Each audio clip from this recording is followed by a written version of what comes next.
The Mississippi sun hung low in the sky, a molten copper coin sinking into a velvet canvas of twilight, as Detective John Carver squinted at the stacks of financial documents spread across his antiquated mahogany desk. Carver, a grizzled figure in his 50s, was a tableau of old-world ruggedness, his weather-beaten countenance carrying the etchings of his past.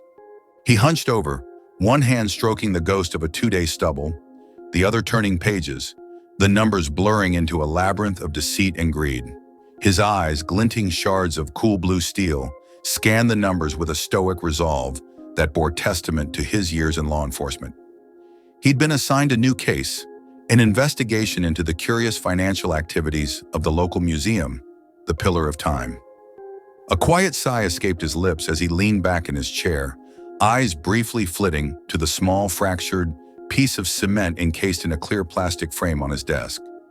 A silent reminder of the quake that had shattered his world. The relic seemed to pulse with the rhythm of his heartbeat, a symphony of broken memories echoing in his soul. Detective Hackett, his younger colleague, breezed into the room, her vibrant energy a stark contrast to the stoic tranquility that wrapped around Carver. "Anything yet, John?" she asked, her voice pulling him back to the present. "Not yet, Hackett," he replied, a hint of weariness seeping into his voice. "Just a maze of transactions. But there's a pattern here somewhere, something unsettlingly familiar." His words hung in the air, his mind spiraling back to the seismic patterns he had learned in the aftermath of the disaster. He felt a chill creep up his spine, icy tendrils that whispered of hidden depths beneath the mundane. Hackett raised an eyebrow, clearly intrigued. "Familiar? You mean like an old case?" "No, not a case," he replied, a distant look in his eyes. "Something natural, seismic perhaps." Hackett gave him a puzzled look, shrugging her shoulders. "Well, whatever it is, I'm sure you'll figure it out, John. You always do." The day wore on, Olive Branch pulsating with a southern languor, a town steeped in history and charm. Yet beneath the calm facade, Carver sensed a stirring of shadows, an insidious murmur that resonated with his own personal dread. As the clock ticked, he found himself drawn deeper into the enigma, his instincts humming with a foreboding anticipation. As he left the precinct that evening, the small town's charm was imbued with a newfound ominousness. The museum, a once benign edifice, now bore an uncanny resemblance to a dark monument harboring secrets yet untold. His dreams that night were filled with shifting patterns, a maze of transactions morphing into an undulating seismograph, foreshadowing a calamity of a cosmic scale. The echoes of his past began to merge with the rhythm of a mystery he was yet to unravel. His journey into the shadows had begun.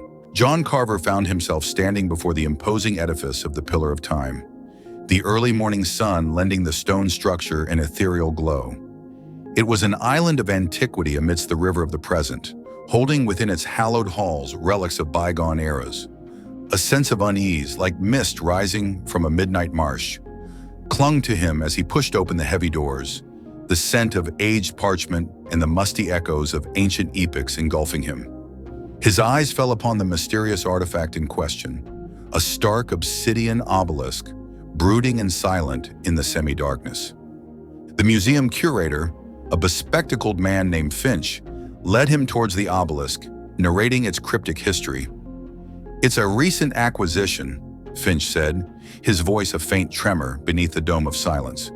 "From a dig in the Middle East.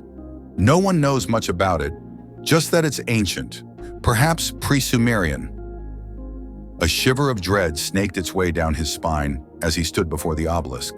It was as if it exuded a dark energy, invisible tendrils attempting to probe the depths of his being.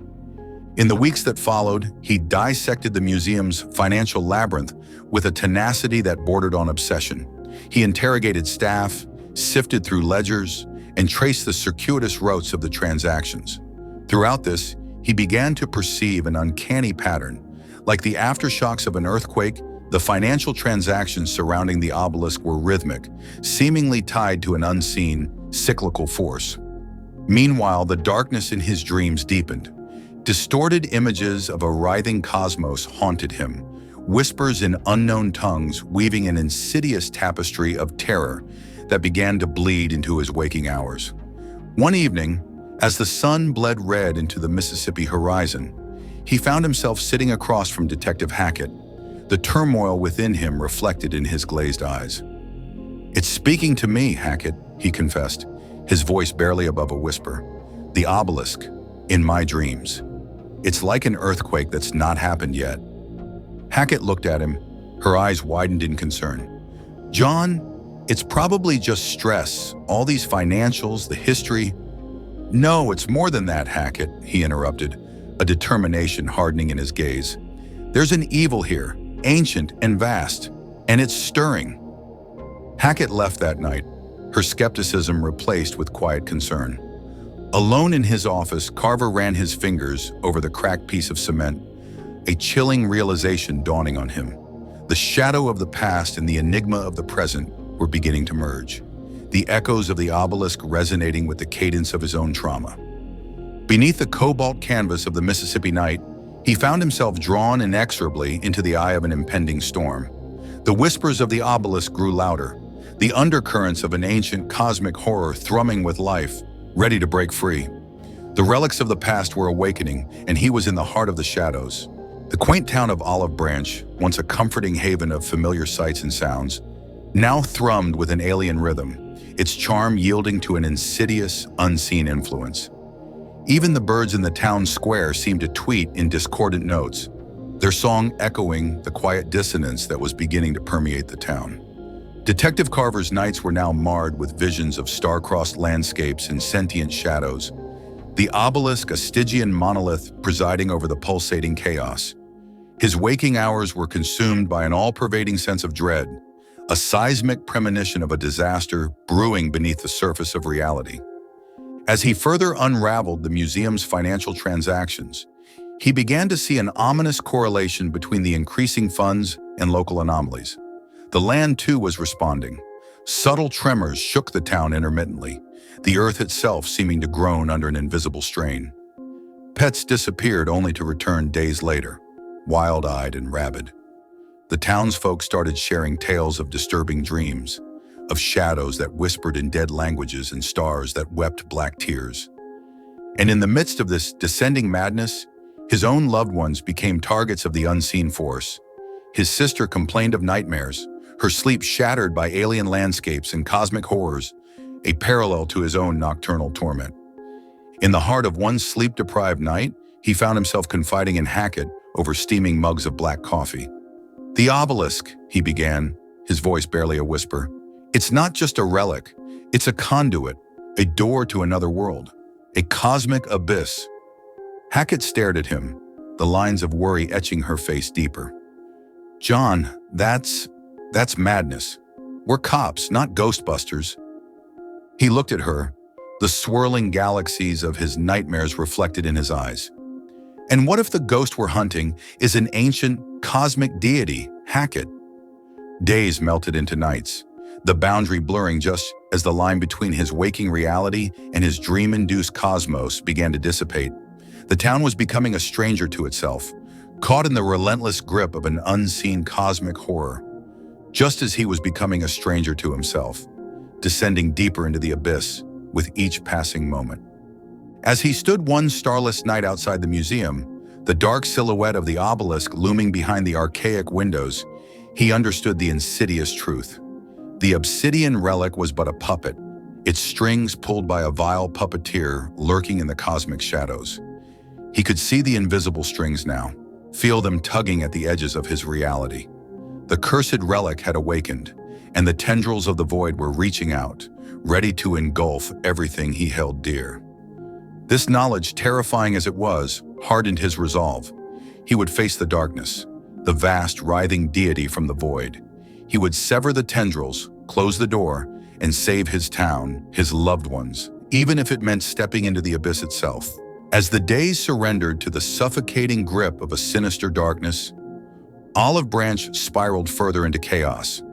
The once humming city was now a ghost town, its terrified inhabitants prisoners within their own homes. An unnatural chill enveloped the town, the silence broken only by the far-off wailing of stricken animals and the low, sorrowful dirge of the wind. Carver stood outside the museum, the brooding obelisk looming ominously from within. The air hung heavy with the scent of impending doom, the taste of fear bittersweet on his tongue. He turned to Hackett, who had accompanied him, loyalty outweighing her skepticism. His voice was barely a whisper. "Whatever happens, Hackett, don't let it out." The museum was a cavern of palpable dread. The obelisk pulsated ominously in the gloom, an open doorway to an abyss teeming with ancient, formless horrors. As he neared the obelisk, it hummed, a vibration that thrummed through his bones, echoing the fearsome rhythm of his nightmares. He felt the weight of countless galaxies in that hum, a relentless tide of cosmic dread. The air warped around him, reality fracturing as the boundaries of space and time crumbled. The room dissolved into an inky void, revealing an abyss filled with stars that blinked like hungry, predatory eyes. A guttural rumble, a voice from the heart of the void, vibrated through him, ancient words that tasted like the death of suns.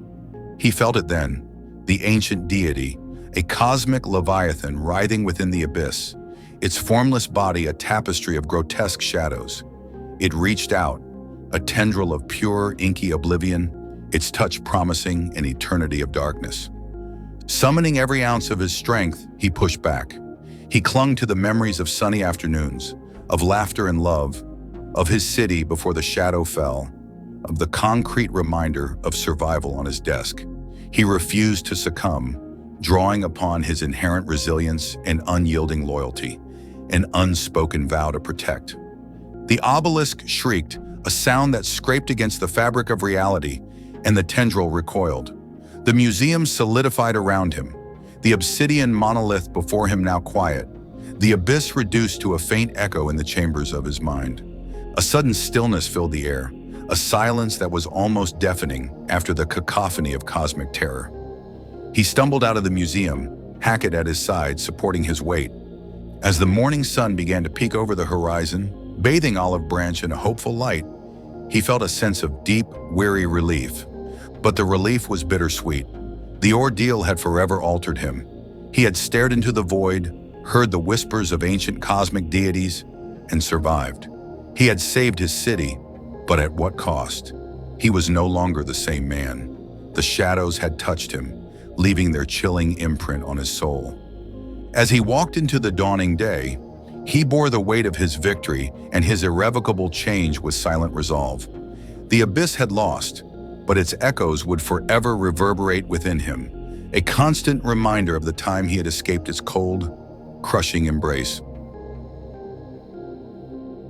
Thank you for watching. If you enjoyed the video, like it and subscribe to our channel, where you can find more similar stories, and click on the bell icon to never miss one. There is plenty more cosmic horror to come from the Eldritch Tales Factory. Stay tuned, and until next time.